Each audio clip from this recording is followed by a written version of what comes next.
This is a Rogue Media Network podcast.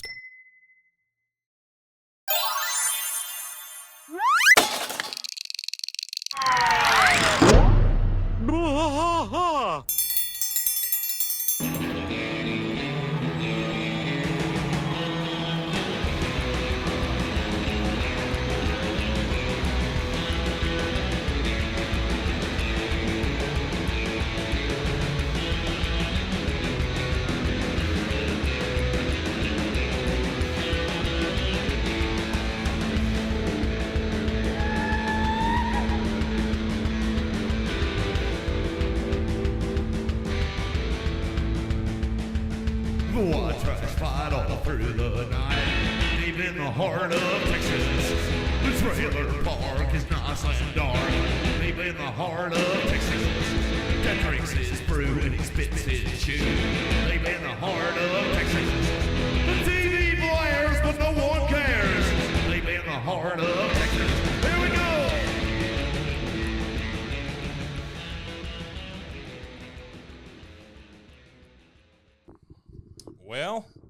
Well, let's do a freaking show. How about Let's that? do one.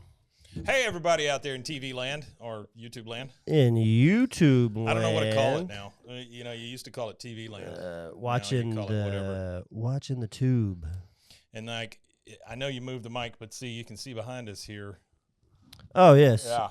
It's a ransom letter. Yeah, it's one that one of our beautiful fans sent us. Oh. That's the one that came with the entire series. Oh, that's that one? Yeah, yeah. I love that. Yeah, Yeah, I it's good forgot stuff. about that. That's funny. All right, you ready? Oh, yeah. Let's get this sucker done. Hey, I don't know if I'm recording on camera.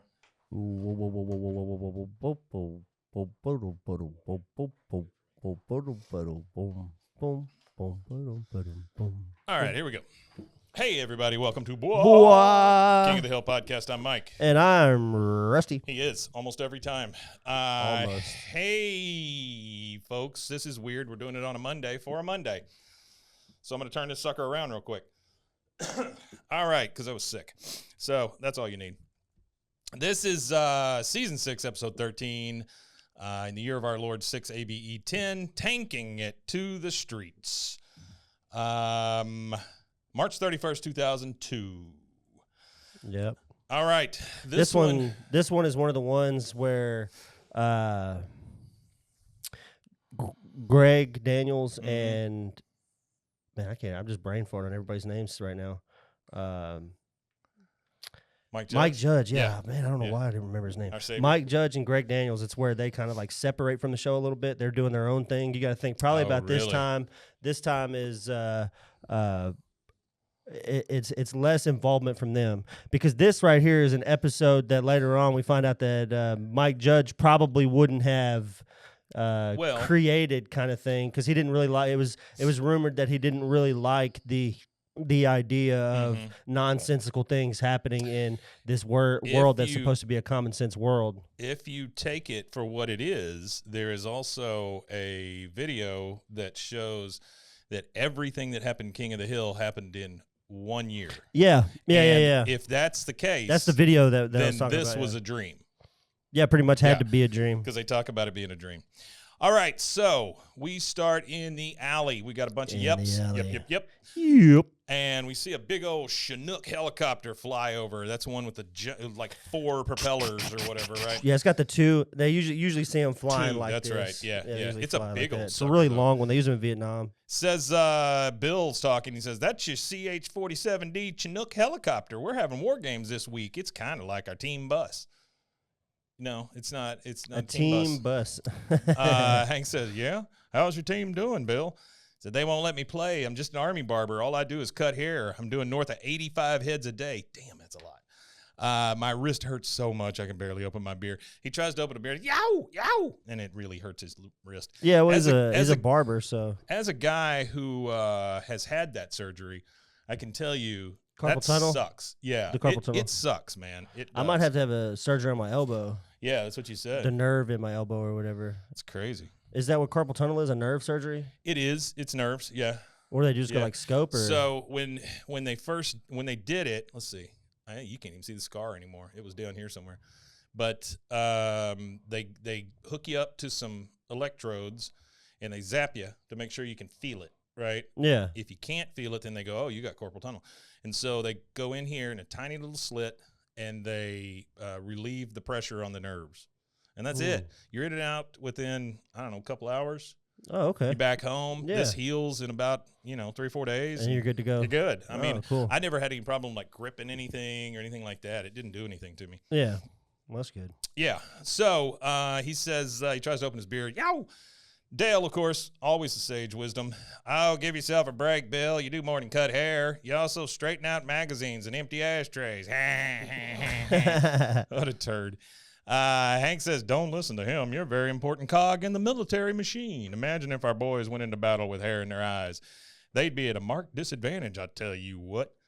In comes Con in his big SUV that he's just bought, apparently. Hey, hillbillies, look at my new SUV. The baby's so huge I crash into your puny pickup. You get flat like pancake. And then he tries to drive it into his garage, and it won't freaking fit. It's like like 3 inches too tall or something. Maybe I keep garage and SUV. Kiss my ass. Hank says, where are you going to keep it, smart guy? It doesn't even fit in your garage. And like you said, he said, keep it in my SUV. Kiss my ass. All right, now we're at the Megalomart. There's a self-serve ice cream at the Megalomart station at the Megalomart, which seems like a terrible idea. It seems like a terrible idea to have a self-serve ice cream machine anywhere. Well, think about like I understand the self-serve like frozen yogurt. You go in there and you just pull the handle and it squirts out. Or I've whatever. never been a huge fan of those kind of places. Really? I don't trust the sanitary. I don't trust the cleanliness. I'm not saying I trust the sanitary or the cleanliness. But I understand those things, right? You just pull a handle, it comes out. Great. Out. This looked like it was just all in vats out in the aisle. And like they were just scooping shit. Oh, that's gross. I'm good on that. That's awful. Yeah. Of course, it's Peggy. Absolutely awful. And it's Peggy and Bobby there. And she says, easy on the ice cream, Bobby. It's sold by weight. Bobby, I'm not getting any ice cream. All toppings, more for the buck. And then at the register, the guy says, care to guess the weight of your sundae? Get it right, it's free. She, of course, Peggy, this elicits all of the pride that Peggy has of herself. She says, okay, I have 2 scoops of ice cream, low fat, not that I needed it, sliced bananas and gummy bears. That weighs exactly 8.3 ounces. Guy says, close, 4.5, better luck next time. She gets pissed. Yeah. She hands it to Bobby and says, eat this, I'm going again. I'm going again. Here we go. Bobby's about to be full of... that's a whole thing with her. Like, who gives a shit, Peggy? Yeah, who really cares? But, she's got to get it right. All right, now got to get it right. She does. Now we're at the post-exchange barbershop on base. PX. Bill is cutting a soldier's hair, and he goes, so how are the war games treating you, Corporal? I'm dead. Sniper tagged me with his laser. You can tell this is Mike Judge doing this officer's voice. Bill says, if I got to fight in the war games, I'd tar my head just in case my helmet fell off. Wow. Tar my head. Hey, another good way to avoid snipers. And the guy butts in and goes, yeah, with all due respect, we're talking about blowing things up, not blowing things dry. Okay, so I'm going to address I'm going to address to this part too, because there's a rank difference here. Yeah. A corporal is lower than a sergeant. A sergeant is a superior to a corporal. Oh, yeah. So a corporal, regardless of what you're doing, would never... I say true. never, He but wouldn't. it wouldn't be in his best interest to talk to a sergeant. Yeah. He certainly should not talk Rudely. to him that way. Yeah, and that kind of sucks. Tell him blowing things dry. Like particularly this part right here, where he says, "Oh, sorry, my wrist." Yeah. And then he goes, "Permission to stop clipping, sir." He starts cutting his hair, and he Denied. goes, "Oh, sorry, my wrist." And the guy denies his permission to stop. And clipping. he wouldn't. He wouldn't be asking That's him crazy. permission. He wouldn't be allowed to do that. Yeah. He just wouldn't be asking him permission. Yeah. Now we're in the medic area, or their hospital, or whatever they call it, and you hear the doctor say, "Okay, Sergeant O'Treve, it's carpal tunnel syndrome. You'll have to lay off cutting hair for 2 weeks." Bill says, "But that's all the Army lets me do." He goes, "Well, if you don't mind, we need the bed for some soldiers. I mean, real soldiers. I mean, you know what I mean. I mean, give your chart to the nurse on the way out." He hands the chart to Bill. Bill tries to pick it up, and it hurts his wrist. He drops it, and it opens up, and we see that everything has been redacted. Like it's all marked out. Yeah, his black whole, marker. like most of it's blacked out, his medical chart, yeah. This is all his medical stuff, so he's kind of wondering what the hell's going on. So we go back to the alley with all 4 guys. Khan is over there buffing the top of his new SUV. It's blue too. I've never liked a blue car. I don't know why that is. Never had a blue car. I had one blue car. It was a Chevy Nova when they made the little bitty Chevy Novas, in the late 80s, early 90s, whatever. Yeah. Put 100,000 miles on that thing in 1 year and then totaled it. Oh, wow. So there you go. I don't like blue cars. That's a lot of miles in a year. Yes, it was. I'll drive your blue car right into the wall. He'll drive it 1,100 miles. I would drive 1,000. 100 miles. Okay, so Khan's over there buffing his SUV. The boys are watching. They're kind of in the alley. They were not really watching. They just hear it behind him. Bill says, any of you guys have large portions of your medical chart blacked out? Dale, just the stuff I did myself. Marking out his own medical chart. That's funny. On a scale of 1 to 10, I'd say 8 of my file was crossed out. Is that something to worry about? Dale, only if you have a massive cover-up concerns you. Jeez. Hank says, oh, don't get him all jacked up about nothing. If the United States government did it, I'm sure they had a good reason. Well, Hank, I don't know about that. Blind love. By the way, this is an all-American episode, right? All-American. I went to see, sorry, I'm going to take a little a soiree down this road. A little ride out. Went to see a Kiss cover band. Okay. That's interesting. Friday night. It was called Rock and Roll Over. Kiss tribute. Whoa. And the guys, my first question was makeup, no makeup. Of course, they came out in makeup. It was only about, 95 degrees that night, something like that. So I can't even imagine how these guys were. They came out, and they were the most disinterested band I have ever seen in my life. They're just like, yeah, we're here. We're going to do a show. And then about halfway through, by the way, they had fire and sparklers and all this stuff, and they just didn't seem interested. Is that a part of the bit, though? Yeah. Oh, well, okay. No, the disinterest? Yeah, I thought it was like a bit. I thought maybe No. they were just running a bit on you guys or something. No, not at all. Not at all. But about halfway through, they said, I get the guy who plays Ace Frehley up, and he's like, boy, I sure do love America. We got some Marines here. We got some Army sergeants here. We got all these people from the Marines, and they protect us. And then they played the national anthem, which people stood up and put their hand over their heart at a Kiss tribute band concert. And then at the end, Gene Simmons comes up and goes, yeah, don't forget the Marines. The Marines are good. And then everybody in the crowd starts chanting, USA, USA. Were you at a Kiss tribute concert? At a Kiss tribute concert? In Texas, though, right? Yeah, it was in Texas. That's one thing. It's like, I don't know. I don't remember things being so politically charged. And by the way, the family next to me, which, if they were making a Hills Have Eyes 3, they'd probably be in it. But the lady, quote unquote, that's sitting there, she's smoking, cigarette in one hand, vape in the other. Oh, back and forth. Maybe it was a weed vape. I've never seen that. Yeah, maybe it is. Yeah, she might have been smoking weed and cigarettes. Good God. Oh, yeah. That's a lot of input, lady. Chill out. Of course, she was in one of those pushable wheelchair walker things. So understandably so. I imagine most of the people there were in walkers. I just didn't know where the How many walkers tank did you was. see? Whenever I think about like bands that are old or tribute bands that are old tribute bands, I always think of it being just like filled with geriatrics. Pretty much. That's why I was there. But no, you just like, but you would have went there anyway. I just go for the hell. You probably of went it, to Beatles tribute bands in the 90s. I don't do that. You didn't do that. This is weird enough that I'll go. Yeah, you like weird. That's why you're there. There's a mini Kiss out there that tours, right? Oh, with little people? Little people. I didn't know that. Yeah, that sounds pretty. That would be fantastic. Sounds pretty fun. Is what that would be. But anyway, went to all that, did it, and then at the end they announced that there's going to be a cruise you can go on with them. A Kiss cruise. You'd be trapped on a boat with guys pretending to be Kiss. Super disinterested. For like a week. They would just be disinterested. It was like, oh, yeah. Oh, my God. How about that cold breeze? I wish it was warmer out here. My buddy, my buddy Casey, he's a huge Kiss fan. And he just wanted to go listen to the music or whatever. And even he, like halfway through, and he goes, yeah, they didn't run any of this by the actual Kiss. No, they didn't. Because everything was like one octave off, And then the drummer comes up to sing Beth, and his voice is something like this. Beth, I hear you call. I mean, it was rough, man. It was rough. Sounds like a drunk Bill trying to sing something. It was terrible. All right, bad. So we're in the alley, and again, now we're talking about Bill's medical record. Hank said, don't get him all jacked up about nothing. If the United States government did it, I'm sure they had a good reason. Dale, based on what I know about Bill and cover-ups, I'd say the Army used him in their attempted assassination of boxer promoter Bob Earham. What? I don't even know what the hell that means. Bill says, is he right, Hank? Of course, you got to ask Hank. Hank. Oh, hold on. Yeah. Don't mean to interrupt you. No, you're good. Bob Arum. I finally got notes from Artie. Cool. Thanks, Artie.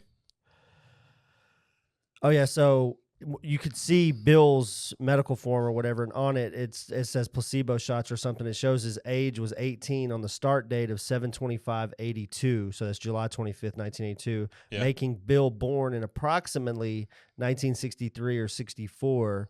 That would put him at 60 years old today. Bob Arum? No, Bill. Bill was 60. On his medical records. Bill would be 60 today based on all the dates and stuff on the medical record. Do you know who Bob Arum is? Yes, I do. Bob Arum is an American lawyer. He's also the founder of a boxing promotion in Las Vegas called Top Rank. He's been in a 40-year feud with Don King, and he also has a feud with Dana White of the UFC. He reportedly, I think he tried to block the UFC from being sanctioned, to being able to have sanctioned proper fights. I would imagine, because the UFC, it took him a while to build. And really, what helped them and saved them was the Nevada State Athletic Commission allowing the fights and structuring. Yeah. Because they gave them structured rules that they would have to follow, which they didn't have at the beginning, and that's why a lot of people didn't buy into the whole idea of it. Spike TV did buy into the idea of it, and that's why we have the UFC as big as it is now, because of Spike TV and Dana. Yeah, they have definitely overtaken boxing. Boxing used to be one of my favorite things to watch, and it's garbage. Yeah, boxing is. I don't know what happened. Yeah, you can't get a good match. I just don't know. They priced themselves out of it too. There's still good matches, but I just don't think that it's as entertaining as watching two guys beat the hell out of each other. I honestly think that Mike Tyson was bad for boxing, and the reason I say that, and please don't come kill me, Mike Tyson, but every match was like 30 seconds. And so people got tired of paying $50 to watch one punch. Yeah, watch him knock somebody out. And after that, it just kind of slowly declined. I don't know. People just don't pay for it anymore. Well, a lot of people said too that he fought a bunch of bums. He did. Either way, he did fight Butterbean. Yeah, so there you go. Either way, he had a hell of a punch. He's got a hell I'm of interested a punch. in that fight whenever it finally airs. Yeah. Well, you get the hot dog eating contest first on Netflix. Rick Ross. Not the real Rick Ross, the rapper Rick Ross. He's not the real one. The real one is a old coke dealer from L.A. But he was a producer though, right? No, the real Ricky Ross is his name. Ricky Ross. You talking about the white guy? No, he's a black guy. Wow. He's from L.A. He was a part of the Iran Contra affair with Oliver North and cocaine trafficking and all that into the United States. But so the actual the rapper Rick Ross, he wants to do he said that the next big fight is going to be Evander Holyfield and Mike Tyson in his front yard at his compound in Georgia. Wow. I would pay to watch that. That would be a good fight. I didn't realize, I was looking at a picture of Evander Holyfield, and it was him and Mike Tyson selling the ear gummies. Oh, they're selling weed gummies together, and it's got an ear with a chunk taken out of it, and it's him and Evander Holyfield. But I looked at Evander Holyfield's ear; he still has that scar. They never fixed his ear. His ear still has this. Well, it's funny watching them stand next to each other and be friends now, because now they're friends. He probably trades on that at this point. He's like, look at my ear. Well, they're friends now. So that's crazy. There was an interview. I think it was on Oprah. That's crazy. I think it was on Oprah, the interview. Somewhere on the interview where it was Mike Tyson kind of like holding him in reverence, Evander Holyfield, where he's like, he was saying, we grew up in this game together. We come from the same background of nothing. We had to fight our way to be even like anywhere civil in life, and they kind of just had nodded to him, which I thought that was kind of cool. That I just never thought in their they old would age, get along.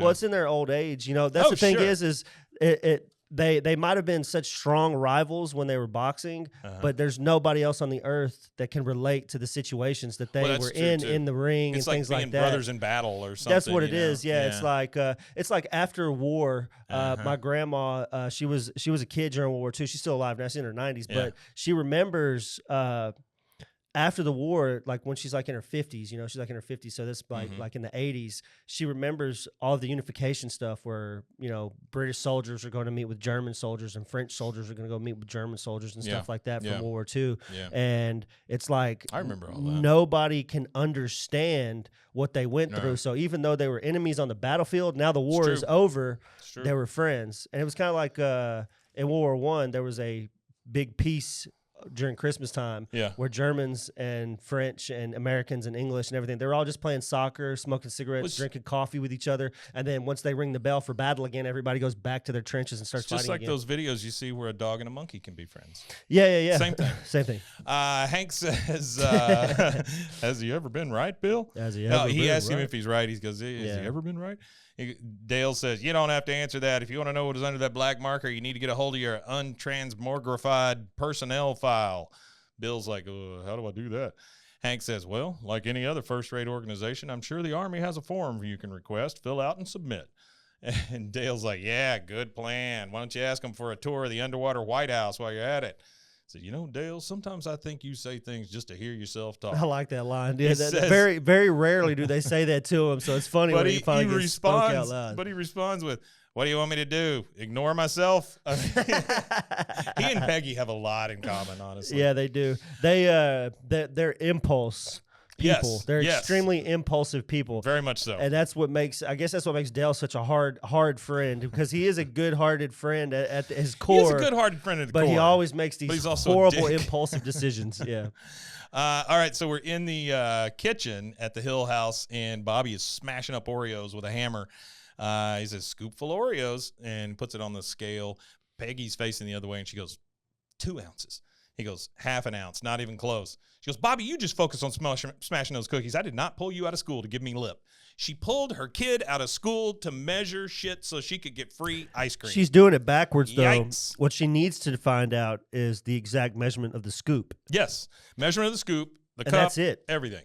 If she got the measurement of the scoops, and she counted the weight of each scoop that she was putting in. She took her child out of school to do this. But they don't do weight, though, do they? Insanity. No, scoops do volume, so she'd have to figure. Volume. So she would have to do. It's going to be different every time. Yeah, well, she could get it close. So I'm trying to figure out the math on how we would do this. So you would get the volume of the object that you're using to scoop, so the scoop volume, and then you would also have to get the volume by weight for each individual item. So 2 teaspoons of sprinkles is not going to weigh the same as 2 tablespoons of sprinkles is not going to weigh the same as 2 tablespoons of cookie bites. I also think that the ice cream you use at home might not weigh the same as the ice cream at the store.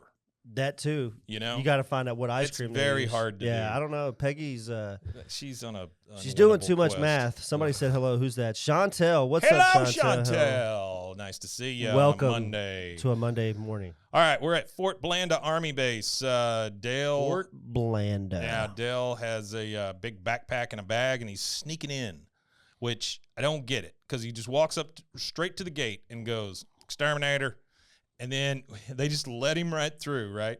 And then he gets into the bushes, takes off his exterminator suit, and he's got an army suit underneath it, right?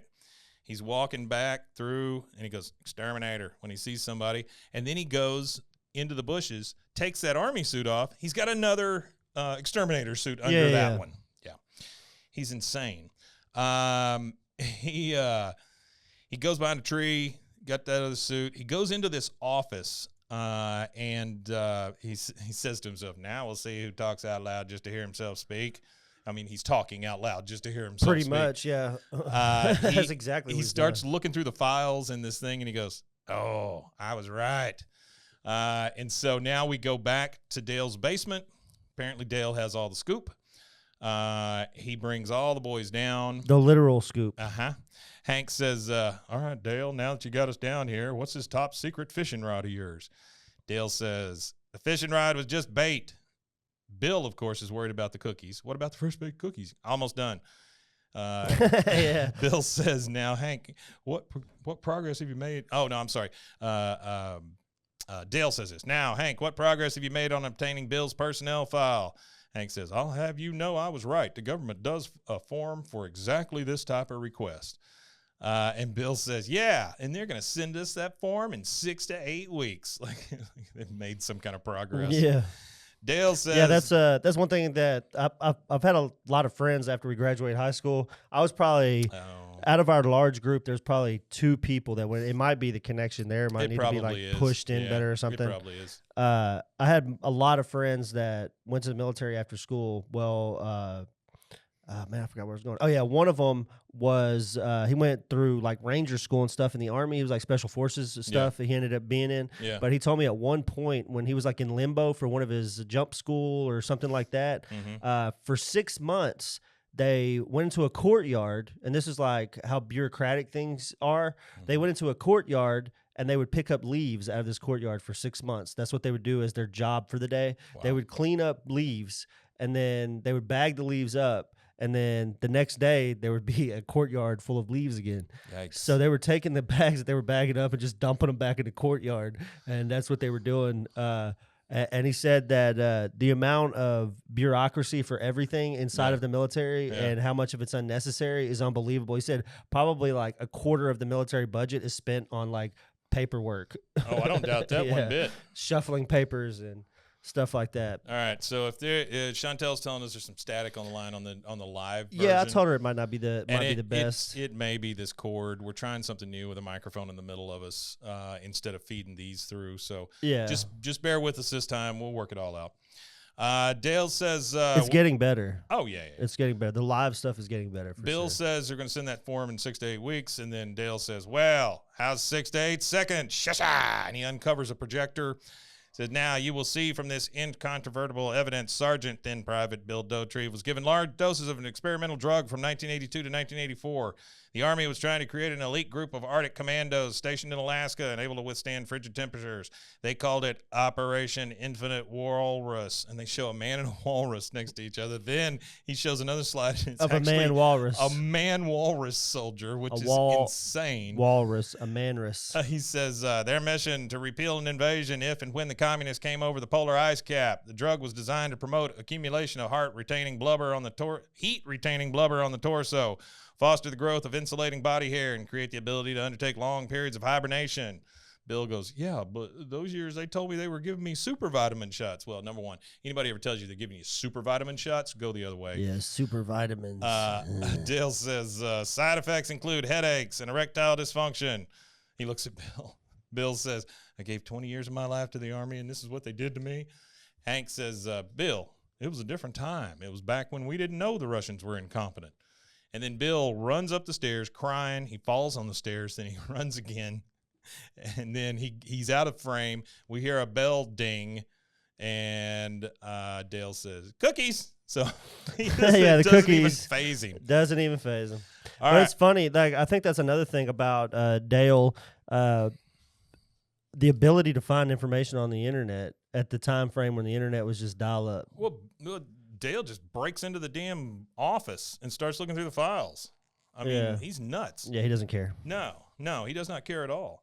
All right, so we're at the Post-Exchange Barbershop. It is nighttime. Bill is in there getting super drunk, and you hear him. He's looking in the mirror. "Mama, look what they did to your baby boy." He has no shirt. He's watching the tanks go by. He runs outside, gets into a tank, and says, "Look out, world. Fat, drunk, hairy Army guinea pig coming through." And he steals the damn tank. Which it kind of reminds me of, he didn't really steal a tank, but he was really good at welding and welded a bunch of steel plates to a bulldozer. Killdozer. Oh, Killdozer. Yeah. You remember that? Yeah, I do remember that, yeah. Where the cops and everything, nobody could really stop it because he had put so much steel plating attached to this thing. I remember that. Yeah. What was that, like Colorado or something like that? Something like that, yeah. I think it's thin air. All right, and with Bill still in the tank, we're going to take a break, and we will be right back. What he said.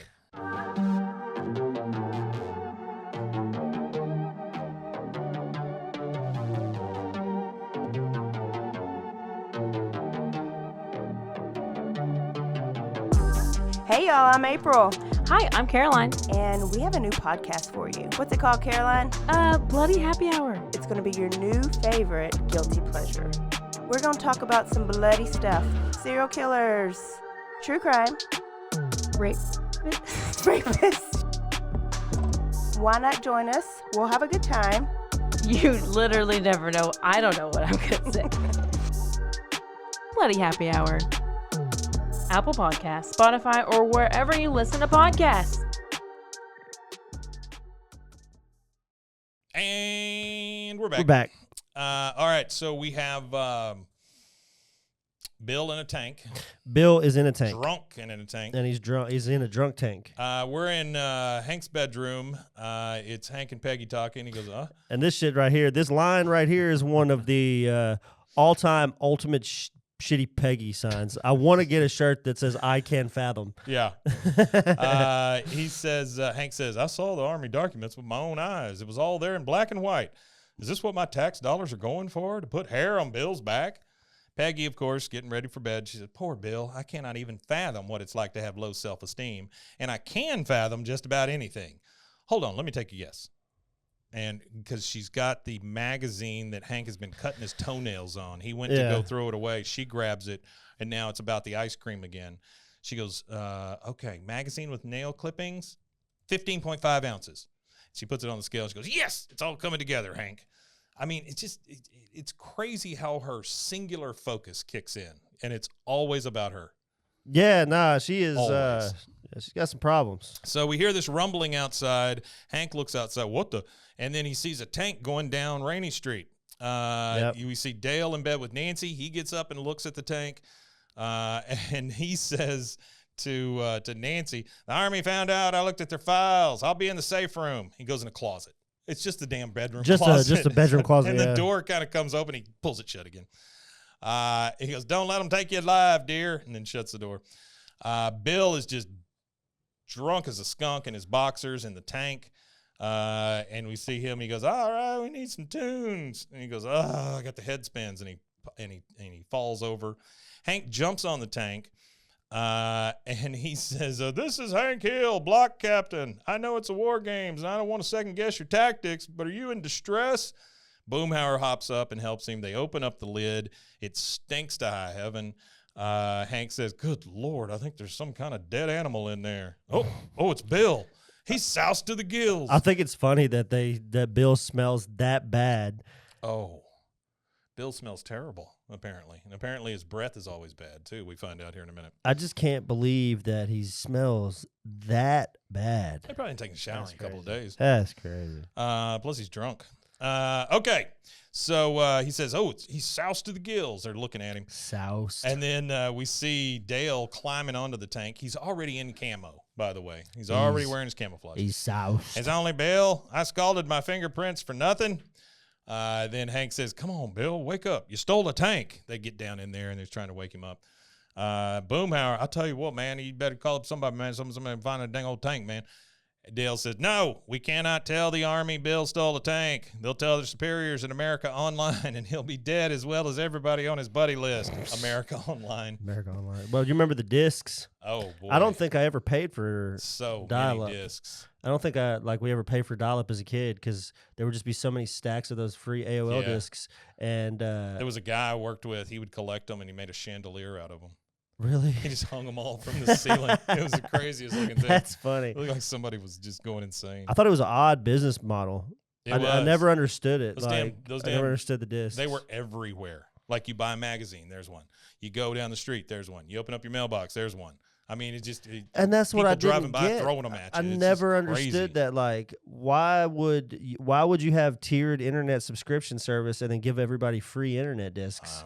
Literally, there was enough discs out there circulating where you could have sustained free internet for, up till now even. All right, we got somebody else.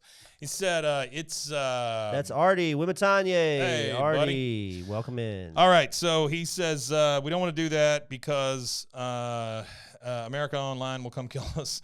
Hank says they won't do that, but they will throw him in the stockade for the rest of his life. We got to take that tank back ourselves. It's Bill's only hope. Plus, we'll get to ride in a tank. I mean, it is a plus. That is a plus. Dale says, I get to drive. And Boomhauer, hey, man, what are you talking about? I'm going to drive that tank, man. He's got 12 horsepower, man. He's got too much muscle for your skinny little puny arms, man. Little old skinny puny arms. I think it's funny that we find out that he is a cop way later on. Mm-hmm. Obviously, right now, we don't have that knowledge. But I think it's crazy that he's a cop and some of the hijinks he involves himself in. Why would Boomhauer at this point? At this point, he should shut it down. That's why tell everybody to go home. Really a cop throughout all this. Tell everybody to go home. There's no way. And he said, "I'll call in the heavies and we'll get this sorted out." You know what I mean? No kidding, right? He could probably mitigate it. This. Yeah, he could probably mitigate the whole thing to where it's just a little slap on the wrist kind of situation and his buddy's safe. But he doesn't. He would rather. I mean, come on, wouldn't you rather drive it back though? Wouldn't that be fun? Yeah, I want to drive. I play this game called World of Tanks, and there's one called War Thunder. That's the one with Arnold Schwarzenegger and the big cigar. He would always do those commercials. I think that is him. War of Tanks. Yeah, that is him. Yeah, he did do those commercials. But it's just like a tank. He did the tank. A tank simulator kind of thing. But the funny thing about one of them is War Thunder tries to get as close as possible to the real life vehicle. They try to get all the specs and everything, all the physics and everything. There was a huge deal here a few years ago. Trucking simulator.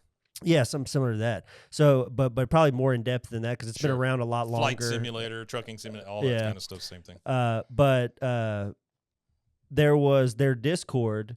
They were pretty much posting government secrets because they were getting like blueprints of these tanks and stuff. No, I didn't even think about that. That because sucks. it's a part of the game creation is to get as real as possible. Well, somebody was like, well, there was like arguments between nerds about the game, like, oh, it's off by this. He's like, this isn't correct. This isn't correct. And like, well, how do you know it's not correct? But that's and then the guy uploads the government documents. That's what you get when you do something like that. You know, you're gonna have these people that are just like gonna pick it apart. Well, that's the thing. It's not right. They want it to be like that's the whole point of the game. They want it to be the whole thing. They could go and get World War II tanks all day and be to the exact scale, everything. They did the actual but they're tanks. doing tanks that are being used to, or like it was like an airplane or a tank or a ship or something. Because you got three options: airplane, I just tank, love or that ship. it's available for somebody to just send it to somebody else. That's just insane. I thought it was insane. Yeah, I thought it was insane that that happened. That's a crazy situation. So after listening to Boomhauer, Hank says, "Not so fast, Boomhauer. I've been driving bobtail trucks at Strickland for 2 decades." Dale, of course. "Oh, I'm so impressed. Have you also downloaded the classified instruction manual for this tank from Vladimir Putin's website? Took a correspondence course in Russian, translated the manual, memorized it, and eaten it? Have you, Hank? Putin?" Hank says, all right, Peggy. He probably is the most qualified person there. Yeah, he looks out and tells Peggy and Bobby, who are standing in the street now, "Peggy, I'm going to return the tank." Bobby and Peggy are standing there in their PJs. She says to Bobby, "I can't fall asleep with all this excitement. What do you say we go to Megalomart for a couple of," and Bobby, "I'm there." He just doesn't even, we're going to go somewhere? Great, let's go. All right, so Dale is behind the wheel or the gears or whatever the hell it is of the tank, and he goes, "I think I know how to handle a tank." Of course, you see him knock down a whole fence, and then he looks around and goes, "Now, where's the cigarette lighter?" And then here comes the tank, runs over Khan's SUV. And he's like, "Hold it, boy. Oh, it's so cherry." And Hank on the inside, "Damn it, Dale, I told you. You just hit a curb." No, you ran over someone's vehicle and crushed an entire car. You crushed the entire car. Yeah. All right, so they're driving downtown, and they're running over meters. They're running over mailboxes. You hear car sirens going off because they're just knocking everything down. You hear Bill, he kind of starts to wake up. You go, "Open the hatch." He gets out, runs real quick over to this playground and starts puking in the sand. Hank says, "Not in the sandbox." I'm gonna argue that the sandbox is the perfect place to puke because it will clump. Yeah. A lot easier to clean up. It makes it a lot easier to clean up. Just puking sucks. Because listen, you remember in grade school, some kid puked on the floor. What'd they do? They put that sawdust and shit on it. Yeah, right? cat litter. It soaks it up. Yeah, it soaks it up. Cat litter. Yeah, sand will do the same thing. Literally, I remember one time this kid puked everywhere, and the janitor came in with a big bag. And cat on it, and a big bag of cat litter, and dumped it all over the kid's puke. Well, it makes it smell better, number one. That's the worst thing in the world, though, is kids who puke in school. I remember that as a kid, like feeling sick in class and like saying, "Hey, I need to go puke somewhere." Like people who puke and then I don't know if I ever puked at school. I've puked at school, but I went to the bathroom or I puked in the I always taught my kids, we had a bunch of teenagers, and then when they were little kids, I was like, you better make it to the bathroom. Yeah. Otherwise, you're going to clean it up. Because you don't just wake up, sit up straight, and go, bleh, you're right in the middle of your bed. You know, that's insane. Well, that's the Now, people that's the thing is maybe there's some after- people that have that weird response where it just I get immediately that. projectiles. My dad is a projectile vomiter. But I'm just saying, after about 12 years old, you can figure out what to do. Put your Yeah. hand over your mouth or something. Yeah, because my dad is a I projectile don't mean to vomiter too. sound like a turd, but damn. I've Yeah, cleaned up puke's enough. disgusting. I've cleaned up enough Yeah, I'm dog not a puke, fan baby of puke, kid yeah. puke I can Oh, clean up more Chantel puke here than said, anybody. I used to be the puker in school after eating cupcakes on classmates' birthdays. How many cupcakes did you eat, Man, Chantel? you had to eat a lot of cupcakes. You had to eat a lot of cupcakes to puke. Unless you just have, there's some people that. Maybe she's cupcake intolerant. Well, no, there was a kid in school that had like not a allergy to sugar, but had like a Yeah. sensitivity to it. Yeah. So like one cupcake was good, but 2 cupcakes was a no go. Really? So And just crapped everywhere. yeah, All right, so they're driving downtown. He runs out. He pukes in the sandbox. Not in the sandbox. the sandbox. Dale says, that's the worst though. Is like having a kid's sandbox and the kids Yeah. out there playing, and Yeah. they just like well, you see a cat taking big a ass crap in cat it or shit. something. They, Yeah. So they're holding a piece of sandy cat shit in their hand. Dale says, relax, Hank. Studies show that your average sandbox is only 30% sand. The rest is a melange of urine, feces, animal feces, etc. So urine, feces, and animal feces. So all that's the trifecta. Hold on, I didn't mean to interrupt you again. Yeah. Chantel said No, I would you're only have one. I don't know why I would react that way. Maybe it was the nerves. I bet you were excited. It was either excitement. That's what I was fixing to say. It was Yeah. probably the excitement. Like Probably. that cupcake got down there and started doing backflips. It's that greasy icing is what it is. Yeah. That's probably what got you. The fondant. Yeah, the fondant. Hank says, Bill, I want you to stand downwind to me and tell me what you hope to accomplish by stealing this tank. Bill looks rough, by the way. I don't know. I was at the base. I was drunk. I couldn't find my car keys. And look at me. Look what they did to me. Dale says, did they take your clothes? No, but they took everything else. Well, then why didn't he have any clothes on? Then we get a montage of young Bill with his big, luxurious hair, and we get all this stuff about him being young. He says, when I first enlisted, I had the body of an all-city offensive lineman and hair like Roger Daltrey from The Who. Yeah. I signed up for the armored division, and I wanted to be a tank driver. And then you see him doing pull-ups on the turret of the tank. He goes, "Oh yeah, I had the confidence of I had all the confidence and a washboard stomach." And then you see him drop his pants to get a shot from the doctor, and he goes, "And then they started giving me my super vitamin shots." And then we come back to reality, and he says, "Now look at me, I'm a big fat pant load throwing up in the sandbox." Big All right. fat pant I load. got a quick artifact. Pant load. I forgot to read this one a while ago, but it's good for any point during the tank situation. Okay, so there's actually this is something I forgot to mention too. I mentioned Killdozer, but this jogs my memory because I don't remember this exact event as it happened, but I remember reading about this before. So 7 years prior to this episode's air date, there was a former Army tank driver by the name of Sean Nelson. Stole a tank. Yeah, he went to the National Guard base in South California and stole an M68-3 tank, and he went on a wrecking spree. He was crashing light poles, RVs while the police were chasing him. He tried to ram a beam and try to cross a median on the freeway.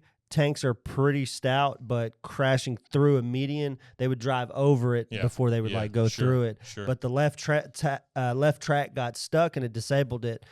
Police took that advantage to try and end the situation before the tank got free.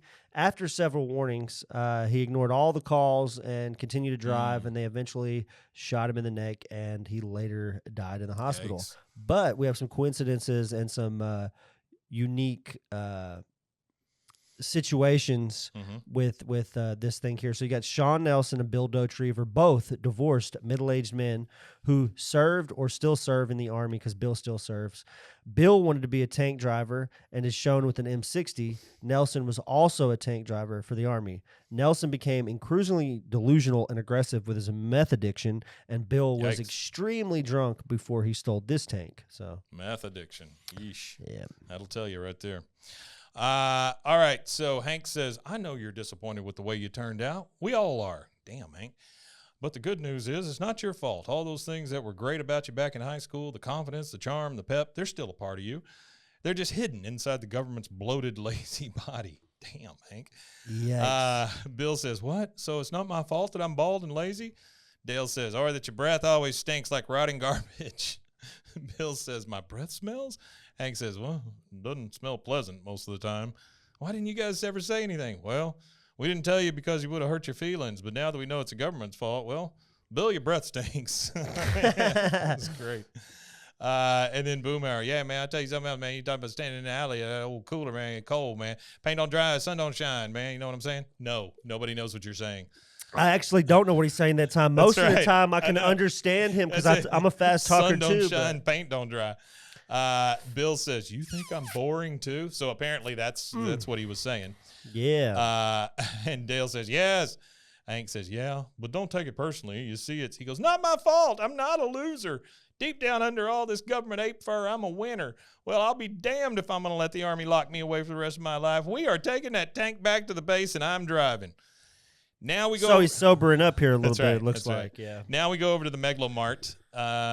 They're again trying to weigh their ice cream so they can get it for free. Takes it up to the kid. Hi, would you like to guess the? She goes, save your spiel for the rookies. I'm so sorry. 10.3. She goes, what? Oh, Peggy, you idiot. The cup, of course, the cup. Peggy, you genius. So we went on a little bit of a roller coaster ride there where Peggy guessed My brother-in-law she was was, wrong, but then she was right. My brother-in-law was actually a tank driver. Oh, yeah? He did. I thought you were going to say he guessed people's weight. No, he did. He did multiple tours in Iraq. He has a. It's probably one of the coolest army tattoos I've ever seen. Yeah. Because it's really like as photorealistic as a tattoo can get. But he's got a massive M1 Abram tank on his forearm. Oh, that's cool. But it's like super detailed as far as like a line tattoo drawing can kinda be. thing, Yeah, it's beautiful tattoo. Huh, that's cool. So she. I like she's- tanks. I like military equipment. I like tanks. I had a deck of playing cards when I was a kid. A deck of tanks. But it was from the Gulf War. But it was I a remember those. identification thing that they would give to trainees when they were training to identify tanks, and it was just literally just cards to identify. During the on one side it was like normal playing cards, on the Yeah. other side it was identification for military tanks. during the Gulf War, they also, I believe it was Tops. Tops or another company, and they sold trading cards, like Gulf military War trading like cards. military stuff on it. I'm gonna have to look insane. that up. Actually, we need to get a pack of those. All right, so we're back in the tank. We're going to eBay. Bill says, I always knew I'd be a great tank driver, just like I always knew I'd live close to Hank. Sorry to which is interrupt you. weird. We can get a whole box of unopened ones for. I think I have some at home. for $20. You There can get you a go. whole, Yeah. like a whole store. You're looking for the George box. Bush rookie card is what you're That's what looking we're looking for. that. We're looking for the Saddam Hussein Pro sets. That's right. All right, so we see that the cops are now chasing them. Hank's like, oh, God, it's the cops. I wonder how much trouble you get into for stealing a tank. Dale says, and taking 3 hostages. Help! Bill goes, I mean, just immediately flips on him. Bill says, no, this isn't over. Maybe I still have a silver tongue underneath all the plaque. Yuck. Yeah. He gets out and he goes up to the cops. One of them's female, Why one would of you them's male. say that? Why would he say that? And the lady cop said, I don't mean the lady cop, but you know what I'm saying. The female cop says, what's this tank doing out on the streets? We were told the war games would be limited to the base. He goes, are you questioning my authority? This is Bill. I am a sergeant in the United States Army, and you are impeding a military operation. What are you looking at? Looks at the other one. He goes, nothing, Sergeant. You just seem a little out of uniform, because he is. He's just got basically a wife beater on. He goes, have you ever driven a Abrams M1A2 tank? No, sir. Do you have any idea how hot it gets inside that heavily armored fighting machine? No, sir. I did not think so. Now I suggest you get back inside that black and white and forget everything you've seen here. Do I make myself clear? He says, yes, sir. And he walks off and he goes, all right, move out. And you, pointing at the woman, he goes, I'm going to need your name and phone number. I'm also going to need you to keep Saturday night open because I'm taking you dancing. She goes, sir, yes, sir, and gives him her number. I mean, that's the most assertive I've ever seen Bill. Ever. They said Ever. they lost sound. Oh, really? Hello. Huh. It's me you're looking for. Oh, okay. Is it back? I guess he says this sounds better than before. Oh, okay, good. I agree. All right, so again, best I've ever seen Bill. Now, later in the tank, they're starting to pull up there. I think the issue is Artie is in the past. Oh, yeah. Artie is listening. Oh, that's Artie fine. is Good listening deal. to us Good in deal. post. No big deal. Okay. Later on in the tank, they're driving it back. Bill says, yeah, as soon as we drop this baby off, my life enters chapter 2, the good years. You see him run down a fence, and then he parks it. And Hank looks at him and goes, dang it, fella, I'm proud of you. And then he says, I'm proud of me too. And then everything starts exploding around him, like boom, boom, all these explosions. And Hank says, that's live artillery. Bill, where the hell are we? Bill looks out and he goes, by the looks of all these tanks being blown up, I'd say we're on the target range for the war games. They all get back in the tank, and you hear Dale say, gentlemen, the crap has literally been scared out of me, which is gross as hell. But that is the second commercial break. We'll take that, and we'll be... What's that? Second commercial break, and we'll be... Right back. There it There is. you We go. got it. Yeah. Snack Attack is a podcast about the history of your favorite snacks, candies, and treats. Each 5-minute or less episode features the history of a great snack from around the world. We'll also visit what the status of the snack is today and give you a little knowledge to lord over your friend. Snack Attack is available anywhere you get your podcast or at roguemedianetwork.com. Let's get snacking!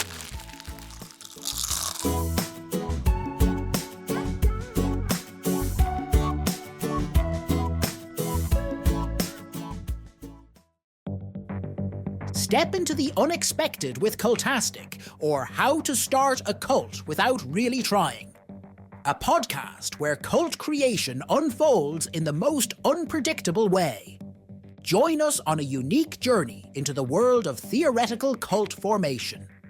Unlike any other podcast, each episode of Cultastic is co-written in part using ChatGPT, and we let it decide our fate, good or bad.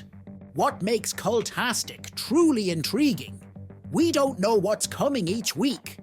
Together with our AI co-author, we'll discover and build this cult, one episode at a time, exploring various aspects of cult dynamics, leadership, and group psychology.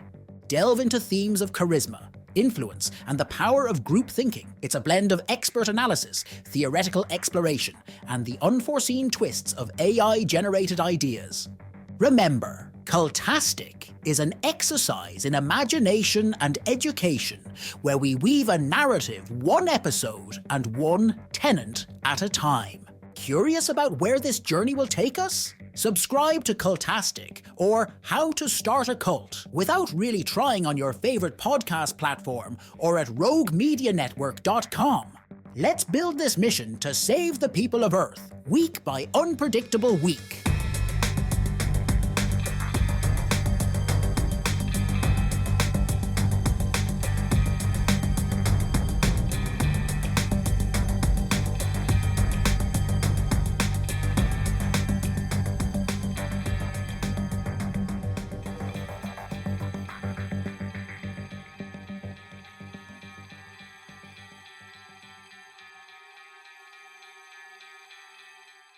All right, and we are back. Dale is real worried about the explosions going on. He says, stop, we're in here. Hank says, oh, God, they must think we're a target tank. What do we do? Asking Bill for advice, by the way. That's how far we've come. Don't worry, my years of military training will take over. Sir, how do you want your side? No, wait, that doesn't apply. Give me a minute. Dale says, choosing life, incoming. He tried to crawl out, and he came back in when he saw another explosion. He goes, it's safer in here in my armor-plated womb. Can I listen to your heartbeat, Hank? What? So stupid. Hank says, Bill, you spent 20 years on this base. How do we get off this dang target range? He goes, what are you asking Bill for? The Army destroyed all his brain cells with their deadly placebo drug. No wonder he's an ignoramus. Bill says, what did you say? He goes, ignoramus, it means stupid, you moron. Hank says, Dale, you said placebo. He goes, yeah, I read it in Bill's file. That was the name of the drug they gave him, placebo. I think it's made by Pfizer. He goes, Dale, you're the moron. A placebo's a fake drug. They shot Bill full of sugar water. Bill, of course, realizing what he just said, says, sugar water? They didn't think I was even worthy enough to be a guinea pig? Oh, quit pouting, Bill. It means the government never tested on you. That's good news for you and the taxpayers. Bill says, it means everything's my fault. The fat, the fur, and all those things that I didn't even know were wrong with me until my friends told me. Hank's like, normally he would try to get him out of this thing, but he's like, they're getting close. Dale says, I'll flash the high beam so they know we're all in here. He flashes something. He goes, I might have popped the trunk. Well, no, you shot down the water tower in Arlen is what you did. You crashed the whole fucking water tower Yeah, you down. did a lot of damage. He's probably it's a few $1 million worth of and when I say a few, I say that conservatively. It's probably somebody has to be held accountable for that. It's probably up in the 20s of 30s of millions of dollars. That to me is the same kind of thing like when you see these superhero movies. Who's cleaning the streets? I mean, shit, they're tearing everything up. Yeah, I don't know. Anyway, all right. So we see 3 soldiers over there who are practicing, and one of them says, "Hey, does target be firing live ammo?" The other guy says, "It must be a drone." The other guy says, "They said to be ready for anything." The other guy says, "Let's see if we can hit it. Let's do it." Yeah, it says right here, just for an example, Sunnyvale, California in 2017, it cost them $4.8 million, which includes the design, the water lines, and the contingency to build a water tower. So you're talking about millions of dollars worth of damage. Is that after Buffy dropped it? 2017. Oh, no, that was Sunnydale. Sunnydale. Oh, yeah, that is in California too. Sunnyvale, Sunnydale. Sunnydale, yeah. Maybe that's probably why it's called. Yeah. That's where the Hellmouth is. The Hellmouth. You know who my favorite? Spike was my favorite. Yeah, he was great. All right, so Hank sees that happen. He goes, "You idiot, now they're shooting right at us." Bill says, "All right, just calm down. You guys go out the escape hatch. I'll drive the tank away to draw their fire." Hank says, "And leave you here to get blown up? No way." Bill's like, "Don't worry about me. I use my boxer shorts to tie down the accelerator, and then I'll jump out too. Now move, move, move. Do you hear me?" And they all crawl out of the bottom hatch. So they're getting away. Now we go back to the Megalomart. Peggy says, 2 scoops of vanilla, 1/2 palm full of Jimmy's, 3 medium-sized pecan bits, and 1 Italian maraschino cherry, no stem. Exactly 8.4 ounces. The kid at the cash register, "Wrong. Wait, you're right. We have a winner." She goes, "I'm sorry. We have a what?" He goes, "Winner." She goes, "That's right, boy. Peggy Hill, winner. Come on, Bobby. There's free ice cream. Free at last, free at last." Dear God, Peggy. Dear God. All right, so we're back at the war. And Dale says, "Let's go, run for the woods. We'll be safe from the shells under the branches and leaves." No, that's not the way it works, Dale. Not at all. Not at all, Dale. Hank sees the tank drive onto the field or, drive away. He goes, "Great job, Bill. Now, come on, get out of there." And you see Bill inside. He's whistling Free Bird while he's driving the tank. One of the soldiers says, "Target bearing 408 and closing. Fire in the hole." They shoot. The tank blows up. Kaboom, like in a bunch of pieces. And, of course, the guys are watching this. It's like, Bill, man. He's gone. Bill's dead. And they all start crying. And Boomhauer, "Dang old Bill, man." Dale says, "Bill was a good friend. He gave his life to save ours." Takes his hat off, see his bald spot. "I can safely say I would not have done the same for him." Well, I can safely say. At least he's honest, I guess. I don't know. I think it's funny because he goes, "I can safely, say it." Hank says, last thing I told him was he had bad breath. I wish I would have told him that he was a brave man, honest, sweet, like a big old stuffed teddy bear. I'm going to miss him." And they're all just crying super hard. Boomhauer, "Yeah, man, dang old Bill, man." And then you hear Bill crying off to the side. He goes, "Bill, you alive? You made it out in time." And he looks rough, man. I mean, he's all scorched. Yeah, he looks really, really rough. He goes, "Somehow I got out. I got blowed out by the explosion. That hurt. Hey, look, my carpal tunnel is gone." Holds up his hand, and his fingers are all crooked and broken and stuff. Mangled. And everybody goes, "Ugh." Dale says, "That is gross." But Bill says, "I heard what you guys were saying, though, that I was brave and honest and a good friend. Do you still think that now that I'm not dead?" And they all just like, yep. And then Bill just passes out. The next thing we see, we're back at the Fort Exchange barber shop. "Sir, you have the honor of being my first lefty haircut. How does it look?" Bill's cutting somebody's hair, one of the soldiers' hair. He goes, "It's too short, uneven, and you totally obliterated one of my sideburns. But on the plus side, I must say your breath is unusually minty and inoffensive." "Sir, I'm brushing every day now." "Well, carry on, Sergeant." And that is it. And we hear Free Bird at the end. Free Bird, yeah. After the credits, we hear ding, cookies. And that is it, guys. That is season 6, episode. Yeah. I actually got a call to action. 13. I got to actually call to action for the audience. Okay, so I went on eBay and I looked at a few of them. You could do the same, but if somebody goes on there, they're like $20 free shipping. If somebody goes online and orders the Desert Storm Tops cards for me and Mike, Mike will do a live stream for a Friday episode. Open them. And we will open all of them in the pack. Heck yeah. There's and then we'll 32. play war. There's hold on, let me see. There's 36 packs. If you go right now, you can find one that's what is this? $20, and there's 36 packs. And me and Mike will open them all and look at them and have a good time. There's stickers. So what we'll do is if we open the trading cards, whoever buys them, we will send you. I'll send them all back to you. We will send all the trading cards back to you if you want them. You can have it all back. And we'll keep the stickers and we'll send the stickers out. We'll do something with the stickers. We still owe people stickers. Also tell them where they can find us other than this. You can find us at bwaaaakoth.com, or you can find us on social media, Instagram and Twitter and TikTok at bwaaaakoth. You could also find us on youtube.com/@w. You can find us at youtube.com/@bwaaaakoth. And we'd appreciate if you went liked, subscribed, hit some notification bell. That way you get all the notifications for any time that we go live or post a new episode. That's all that sugar water they shut you up with.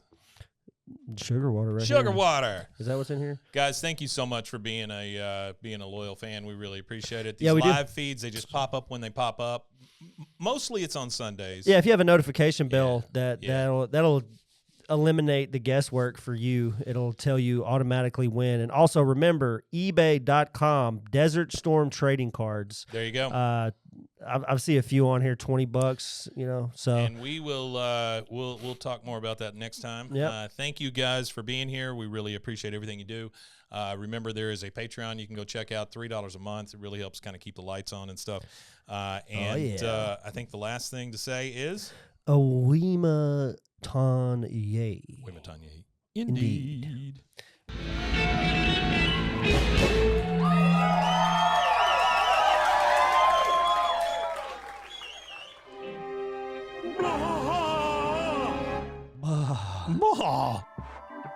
This has been a Rogue Media Network production.